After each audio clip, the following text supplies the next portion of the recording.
오늘 여러분과 함께 나눌 말씀은 의심의 불신앙을 버리고 믿음으로 나아가라. 의심의 불신앙을 버리고 믿음으로 나아가라는 제목으로 함께 은혜를 나누고자 합니다. 여러분, 오늘 또 족보가 나왔습니다. 아담의 족보가 나왔었고, 그리고 그저께는 우리가 홍수 이후 노아의 족보에 대해서 우리가 또 살펴보았습니다. 근데 오늘 또 셈의 족보가 나왔습니다. 셈의 족보가 이렇게 나오는 걸 우리가 함께 읽었습니다. 솔직히 말해서 좀 지루하지 않으셨습니까? 이게 이 사람들 족보가 내 삶과 무슨 상관이 있다고 이 긴 족보를 또 이렇게 읽어야 되나? 여러분, 그런 생각이 들지 않으셨습니까? 그런데요, 성경에 나오는 족보는 단순히 이름 나열이 아니라고 말씀을 드렸습니다. 하나님의 약속이 어떻게 이어져 왔는지를 보여주는 구속사의 기록인 것입니다. 오늘 본문은 홍수 심판 이후 바벨탑 사건 이후에 하나님께서 믿음의 조상 아브라함을 어떻게 불러내셨는지를 보여주고 있는 그런 족보인 것입니다. 그리고 그 속에서 인간의 불신앙이 나오는데, 그럼에도 또 하나님은 얼마나 신실하신가. 인간은 불신앙에 빠져 있지만 하나님은 얼마나 신실하신가를 선명하게 보여주고 있습니다. 그러므로 의심의 불신앙을 버리고 믿음으로 나아가라, 이 제목을 가지고 나의 마음 상태를 점검하시기를 주님의 이름으로 축원합니다. 첫 번째로 살필 것은 불신앙의 세대 속에서도 하나님의 부르심은 시작되었다는 사실입니다. 본문의 족보를 자세히 들여다보시면 세대가 내려갈수록 인간의 수명이 점점 짧아지는 것을 우리가 볼 수 있습니다. 셈은 600년을 살았지만 아브라함의 아버지 데라에 이르면 205년으로 줄어들었습니다. 죄와 불신앙이 누적되면서 이 생명력마저도 쇠약해진 현실을 우리가 볼 수 있는 것입니다. 여기에 대해 또 창조과학에서는 한 가지 흥미로운 해석을 제시하죠. 노아 홍수 때 하늘 위 궁창에 있던 물층이 쏟아져 내려 사라지면서 지구 대기를 보호하던 막이 사라졌고, 그 이후 자외선이 직접 인체에 쏟아졌다는 것입니다. 그래서 인간의 수명이 급격히 단축되었다, 이렇게도 말합니다. 즉, 죄의 영향력과 더불어 환경적 변화도 결국은 죄의 영향력이니까 그렇게 수명 단축의 원인으로 그렇게 볼 수도 있을 것입니다. 아무튼 이제 아브라함의 아버지 데라에 대한 또 말씀이 나오는데, 아브라함의 아버지 데라가 어떤 사람이었습니까?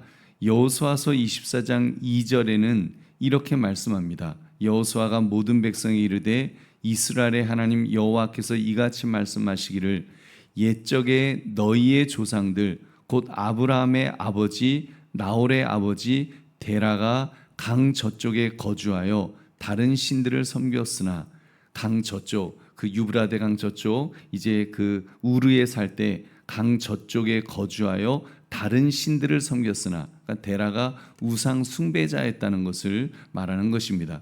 하나님을 알지 못하는 그런 사람이었습니다. 그런데 놀랍게도 하나님은 지금 그런 가정에서, 그러니까 불신앙의 가정이나 마찬가지인데, 그런 가정에서 아브라함을 부르셨습니다. 아브라함. 그리고 중요한 사실, 우리는 흔히 아브라함이 하란에서 부름받았다고 생각할 수 있는데, 사도행전 7장 2절을 보시면 하나님은 아브라함을 갈대아 우르에서 먼저 부르신 것을 알 수 있습니다. 그 사도행전 7장 2절에 스데반이 이르되 여러분 부형들이여 들으소서, 우리 조상 아브라함이 하란에 있기 전 메소포타미아에 있을 때에 영광의 하나님이 그에게 보여라고 이렇게 말씀합니다. 그러니까 메소포타미아, 즉 갈대아 우르를 가리키는 것입니다. 즉 아브라함은 우상 숭배가 가득했던 우르에서 하나님의 음성을 들었던 것입니다. 그리고 그 부르심을 받은 아브라함이 아버지 데라를 설득했겠죠. 아버지, 하나님이 저를 부르셨어요. 우리 집안을 부르셨어요. 가나안으로 우리 들어가야 됩니다 하면서 가나안으로 가자고 그렇게 불렀을 것입니다. 그렇게 가족이 함께 출발했지만 믿음은 아브라함의 믿음이었지 데라의 믿음은 아니었습니다. 결국 데라는 하란에서 움직이지 않았습니다. 거기서 포기했던 것입니다. 여기서 우리가 깨닫는 게 있습니다. 여러분, 하나님의 부르심은 가문이나 환경이 아니라 개인에게 주어진다는 사실입니다. 가족이 불신앙이어도 환경이 척박해도 아마 여러분 중에도 우리 가정은 믿지 않았는데 그런 가정도 있을 것입니다. 그런데도 내가 처음 믿어서 그렇게 온 가족을 다 구원하는 그런 경우들도 있죠. 여러분, 하나님은 한 사람을 부르셔서 새 역사를 시작하시는 줄로 믿습니다. 그러므로 우리가 어떤 처지에 있다 할지라도 하나님은 부르시고 계심을 여러분 한순간도 잊지 마시기를 주님의 이름으로 축원합니다. 두 번째로 살필 것은 불신앙은 멈추게 하지만 믿음은 끝까지 나아간다는 사실입니다. 우리 창세기 11장 31절, 우리 31절을 같이 읽겠습니다. 시작. 데라가 그 아들 아브람과 하란의 아들인 그의 손자 롯과 그의 며느리 아브람의 아내 사레를 데리고 갈대아인의 우르를 떠나 가나안 땅으로 가고자 하더니 하란에 이르러 거기 거류하였으며. 아멘. 데라는 이제 그 가나안을 향해서 출발까지는 했지만 하란에 머물렀습니다. 여러분, 왜 거기에 멈춰서 머물렀을까요? 하란은 우르와 비슷한 도시였고 가나안보다는 살기 편했기 때문입니다. 약속보다는 눈앞에 안락함을 택한 것이죠. 여러분, 데라의 이름 뜻이 지체하다, 머물다라는 뜻입니다. 그 이름 그대로, 이름 뜻대로 사는 거예요. 사람은 특히 성경에 나오는 그 이름은 또 그 이름조차도 그냥 이름이 아닙니다. 그 의미가 있습니다. 이름 그대로 그의 삶은 중간에 그렇게 멈춰 버렸던 것입니다. 결국 데라는 약속의 땅을 밟지 못하고 그곳에서 생을 마감했습니다. 여러분, 얼마나 안타까운 일입니까? 그런데 아브라함은 달랐습니다. 이어서 우리가 보게 되겠지만 창세기 12장 4절을 보시면 이에 아브라함이 여호와의 말씀을 따라갔고 롯도 그와 함께 갔으며 아브라함이 하란을 떠날 때에 75세였더라. 이렇게 아브라함이 여호와의 말씀을 따라갔다. 아버지는 멈췄지만 아브라함은 멈추지 않았습니다. 75세의 나이에 약속 하나를 붙들고 아버지가 멈춘 그곳을 떠나서 그는 계속하여 낯선 땅으로 떠나갔습니다. 여러분, 그것이 믿음의 순종입니다. 그것이 하나님 보시기에 기뻐하시는 모습인 줄 믿으시기 바랍니다. 우리 성도님들, 혹시 여러분도 하란에서 멈춰 있지는 않으십니까? 여기면 충분하다, 이곳이면 됐다, 여기면 됐다 마음으로 안주하고 있지는 않습니까? 하나님은 오늘도 우리에게 말씀하십니다. 다시 걸어가라, 끝까지 믿음으로 나아가라고 말씀하십니다. 그 말씀 앞에 우리가 순종해야 될 줄로 믿습니다. 그러므로 어떤 순간에도 포기하지 마시고 믿음으로 끝까지 나아가시는 저와 여러분 되시기를 주님의 이름으로 축원합니다. 그리고 세 번째로 살필 것은 하나님은 믿음으로 순종하는 자를 통해서 언약을 이어가신다는 사실입니다. 믿음으로 순종할 때 그 언약을 이어가십니다. 데라가 멈췄다고 했습니다. 하란에서 떠나려 하지 않았다고 했습니다. 그런데도 하나님의 계획은 멈추지 않았습니다. 하나님은 아브라함을 통해서 언약을 다시 이어가셨던 것입니다.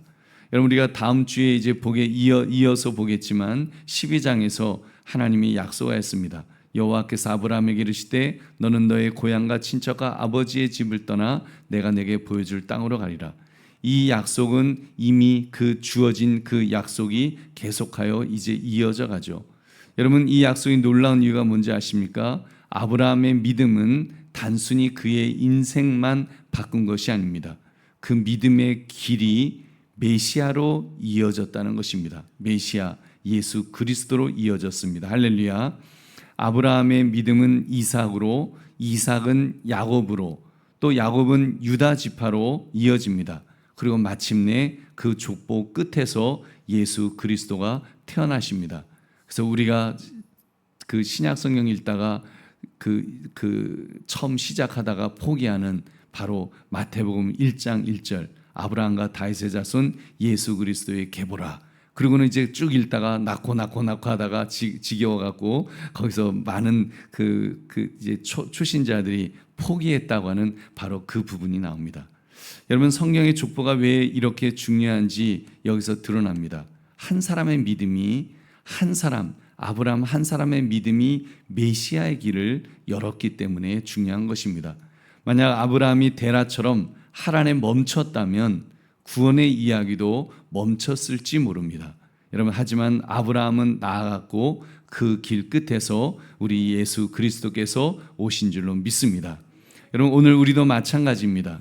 우리의 믿음도 마찬가지입니다. 내 순종 하나가, 내 결단 하나가 내 가정의 믿음을 바꿀 줄로 믿습니다.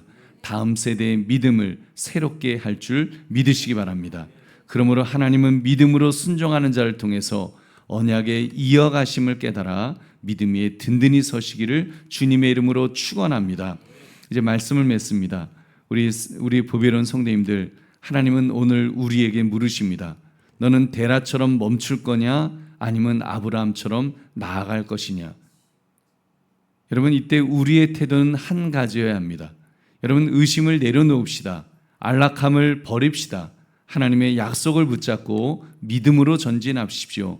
여러분의 순종이 다음 세대의 복의 근원이 될 줄로 믿습니다. 여러분의 결단이 하나님의 언약을 이어가는 통로가 될 것입니다. 여러분, 그러므로 의심의 불신앙을 버리고 믿음으로 나아가라, 이 제목처럼 주님 붙들며 믿음으로 담대히 나아가시는 저와 여러분 되시기를 주님의 이름으로 축원합니다. 우리 함께